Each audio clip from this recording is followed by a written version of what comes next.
Canada, America और अब नेपाल। भारत की जो विदेश नीति है, नरेंद्र मोदी जिसके कर्ता धर्ता है, उस पर लगातार सवालिया निशान खड़े हो रहे हैं। कनाडा ने जो कुछ किया, अमित शाह के नाम को लेकर के जिस तरीके से बदनाम करने का काम किया देश के गृह मंत्री को, वो एक किस्सा सामने आया। उसके बाद अमेरिका का किस्सा सामने आया। अमेरिका कैसे लगातार एक के बाद एक कंपनियों को बैन कर रहा है, लोगों को बैन कर रहा है, वहां पर हिरासत में लेने का काम कर रहा है। और अब नेपाल नेपाल वो चीन के हाथों में पूरी तरीके से खेल रहा है। और ये कोई एक दिन की या एक रात की कहानी नहीं है, बड़ा लंबा वक्त बीतता चला गया और लगातार नेपाल जो कि हमारा पड़ोसी और मैत्री देश है, वो लगातार चीन की तरफ क्यों होता चला गया, ये हमारे लिए बड़ा एक तरीके से सोचने का विषय है।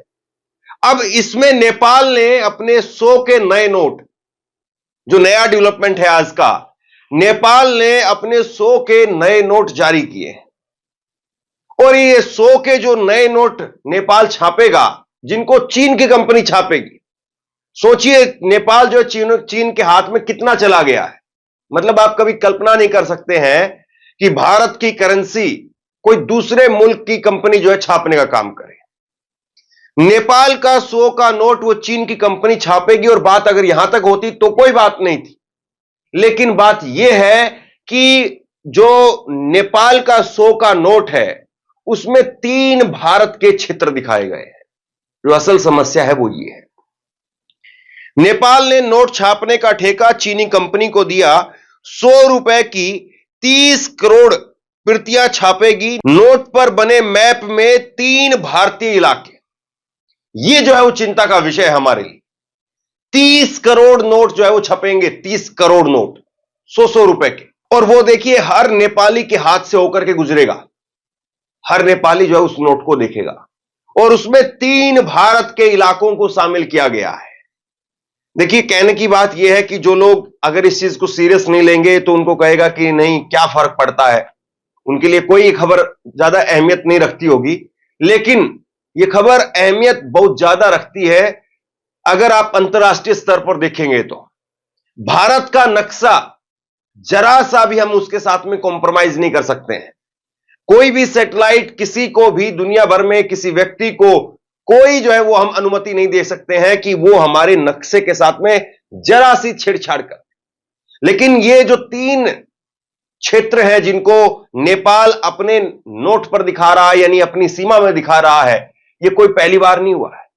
इससे पहले भी चीन ने जब अपना नक्शा जारी किया था, मैप जारी किया था, तो उसमें इन तीनों इलाकों को अपने मैप में दर्शाया था। तब भारत ने, विदेश मंत्री एस जयशंकर ने इसका विरोध किया था। अगर वहां पर इसको रोका जाता तो आज ये नौबत नहीं आती जो वहां के नोट पर हमारे इलाकों को छापा जा रहा है। नेपाल के केंद्रीय बैंक नेपाल राष्ट्र बैंक ने चीन की एक कंपनी को 100 रुपए के नए नेपाली नोट छापने का कॉन्ट्रैक्ट दिया है। न्यूज एजेंसी पीटीआई के मुताबिक इन नोटों पर बने नक्शे में भारत के लिपुलेख, लिम्पियाधुरा और काला पानी इलाके को नेपाल का हिस्सा दिखाया गया है। इस इलाके को लेकर के भारत नेपाल के बीच में करीब 35 साल से विवाद है। रिपोर्ट के मुताबिक चीन के bank note printing and meeting corporation company को नोट छापने का ठेका मिला है। चीन की कंपनी नेपाली नोट की 30 करोड़ प्रतियां छापेगी। इस पर करीब 75 करोड़ भारतीय रुपए का खर्च आएगा, यानी 100 रुपए के एक नेपाली नोट को छापने की करीब 2-2.5 रुपए भारतीय रुपए कीमत उसकी होगी। अब जरा इसको आसान भाषा में भी समझ लीजिए, मामला क्या है, किस तरीके से पूरा पेच जो है फंसा है। एक तो 75 करोड़ रुपए का काम यहां पर जो है वो चीन की कंपनी ले गई, पहली बात तो ये। दूसरी बात ये कि चीन के, नेपाल के साथ में हमारे रोटी बेटी के रिश्ते कहे जाते हैं, इतना घनिष्ठ संबंध है हमारा। और तीसरी बात यह है कि नेपाल चीन के तरफ जो जा रहा है लगातार, और अब इतना महत्वपूर्ण काम उसने अपने नोट छापने का काम, यानी नोट छापने का काम कोई ऐसा नहीं कि चलिए ठीक है बच्चों की स्कूल की किताब का ठेका है, इस कंपनी को नहीं मिला तो वो कंपनी छाप देगी। नोट छापने का मतलब यह है कि नकली नोट भी फिर वहां उस मार्केट से आ सकते हैं, जिस कागज से, जिस मशीन में, जहां पर ये प्रिंट होगा वहां पर नकली नोट भी तो बन सकते हैं। और नकली नोट बना करके किस तरीके से किसी भी देश की अर्थव्यवस्था को आप तबाह कर सकते हैं, यह बताने के लिए आपको कोई उदाहरण देने की आवश्यकता नहीं है। नकली नोट अगर बाजार में आ जाए तो बड़े से बड़ा देश, उसकी जो अर्थव्यवस्था है वो तबाह की जा सकती है। तो सोचिए कितना बड़ा जो है वो एक तरीके से ये रिस्क है, क्योंकि अगर नेपाल बर्बाद होगा तो केवल नेपाल नहीं बर्बाद होगा, नेपाल अगर बर्बाद होता है या नेपाल पर कोई संकट आता है तो सीधा तौर पर उसका असर भारत के साथ पड़ेगा, क्योंकि नेपाल का एक बड़ा क्षेत्रफल है जो भारत के साथ में साझा होता है, बॉर्डर भारत के साथ में साझा होती है। और ऐसे में अगर चीन का कब्जा होता है नेपाल पर तो फिर चीन डायरेक्ट भारत के क्षेत्र तक आ जाएगा। यह अपने आप में सबसे बड़ा खतरा है। नेपाल में नेपाली राष्ट्र बैंक के पास में नोट के डिजाइन बदलने का अधिकार है। ये नए नोट का आप जो है वो आकार देखिए जो अभी चल रहा है, माफ कीजिए अभी जो चल रहा है ये उसका आकार है, उसका जो है शेप है और उस पर जो जो दर्शाया गया है। ये नेपाल की जो सरकार है वो चाहे तो इसको बदल सकती है, उसके लिए मंत्रिमंडल की जो है वो एक तरीके से अनुमति लेनी पड़ती है, तो अनुमति भी अब हो गई है। नेपाल ने 18 जून 2020 को, अब यहां पर एक और नया किस्सा आपको बता रहा हूं, 18 जून 2020 को देश का नया पॉलिटिकल मैप जारी किया था। इसमें लिपुलेख, लिम्पियाधुरा और कालापानी नेपाल का हिस्सा दिखाया गया था। इसके लिए नेपाल के संविधान में भी बदलाव किया गया था। तब भारत सरकार ने नेपाल के इस कदम को एक तरफा बताते हुए इसका विरोध किया था। तो सोचिए 18 जून 2020 से और अब 2024 18 जून भी बीत गया, क्या कर पाए हम कूटनीति के लिहाज से? किसी तरीके से क्या हम प्रेशर बना पाए? क्या हम चीन को नेपाल को अपनी तरफ ला पाए, चीन से हटा करके उसको अपनी तरफ झुका पाए? जवाब ना में है। अगर जवाब हां में होता तो फिर यह क्यों हो रहा है? विदेश मंत्री ने तो तब भी जो है ऐतराज जताया था। आज फिर से उठा करके एक प्रेस जो है वो रिलीज कर दी जाए कि ये भारत जो है इसको स्वीकार नहीं करता है, भारत इसको मानता नहीं है। बात सही है, भारत कभी नहीं मानेगा, और क्यों माने भारत, वो हमारा हिस्सा है। अब जरा देखिए ये मैप के जरिए आप देखिए नेपाल का नोट और उसमें भारत के जो इलाके हैं वो बिल्कुल जो है बॉर्डर उत्तराखंड से सटे हुए इलाके हैं, उत्तराखंड और नेपाल से जो है सटे हुए इलाके हैं, जिसमें लिम्पियाधुरा, लिपुलेख और काला पानी है। अब जरा इसकी हिस्ट्री समझ लीजिए।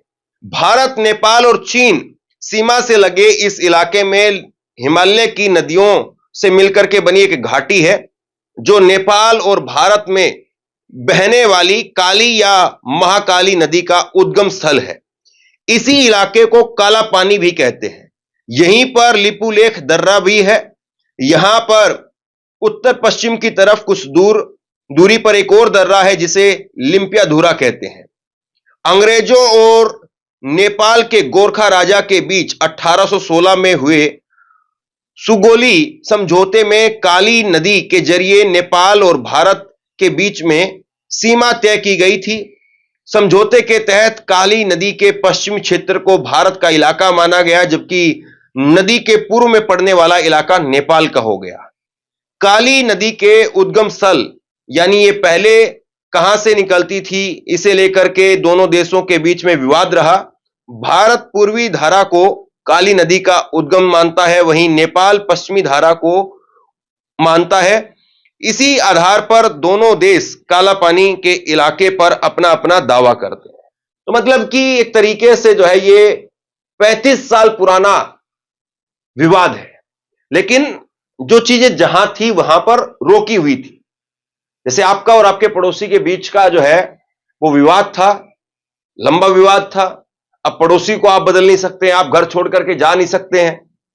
तो आपके पिताजी ने जैसे तैसे करके जो है वो चीजों को रोक करके वहीं की वहीं जो है ठहरा दिया था कि ठीक है आप इस तरफ नहीं आओगे, हम इस तरफ नहीं जाएंगे। एक बॉर्डर पॉइंट जो है तय कर दिया गया था। लेकिन आपने चीजों को बिगाड़ दिया, और अब पड़ोसी देखिए क्या कर रहा है। अब इसमें आपकी कमजोरी कही जाए, आपकी जो है वो उदारवादी नीति कही जाए, क्या कहा जाए। हालांकि खैर मोदी जी का वो बयान भी याद आ जाता है, ना कोई घुसा था, ना कोई घुसा हुआ है, ना हमारी कोई जमीन किसी ने कब्जा की है।